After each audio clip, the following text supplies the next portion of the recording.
leader has suggested critics of left-winger Jeremy Corbyn should perhaps keep quiet. It follows comments by former spin doctor Alistair Campbell that Labour could be finished if Jeremy Corbyn was elected. Mr Corbyn gave this response to that on BBC London this morning. Well, we're in a process which is actually very democratic. There are 300,000 people eligible to take part in this election already. Some people coming back to the Labour Party have not been Labour supporters for years. A lot of young people who have not been engaged in politics at all, in sort of party politics anyway, coming in to take part in that discussion and debate. Surely that is good. It's good for democracy. It's good for the Labour Party. You're also being very modest about your support. You've even got mania after your name. We've got Corbyn mania going on. Well, that's a bit embarrassing. Well, joining me now is Clive Heemskerk from the Trade Union and Socialist Coalition, and you were laughing at the mania bit as well. Is this race turning dirty? I don't think so. I think it's entirely understandable that those who've transformed the Labour Party from what it used to be into, a mini-me, an austerity-light alternative to the Tories, are petrified that they're losing control of the situation.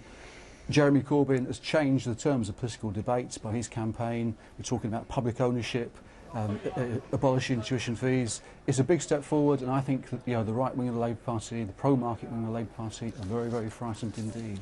When Alistair Campbell warns Labour that they risk driving off a cliff if they support Jeremy Corbyn, does that make you smile or angry?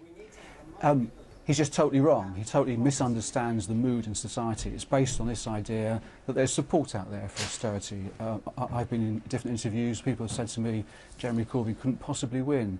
But let's be clear about it. The Tories were elected in May with just 24% of the electorate voting for them. They have no mandate for the policies they're trying to push through, and I think there's a mood out there which isn't picked up by the Westminster bubble of opposition to austerity, opposition to public sector pay freezes. They don't like a tax on housing benefit and so on, and I think we're seeing the beginnings of an anti-austerity mood and movement reflected in Jeremy Corbyn's campaign. When I asked whether you thought that the vote was turning dirty, it follows claims. I know you're aware of these claims in the Mirror. Up to a quarter of TUSc election candidates have signed up as registered Labour supporters to vote in the leadership contest. First of all, is that true?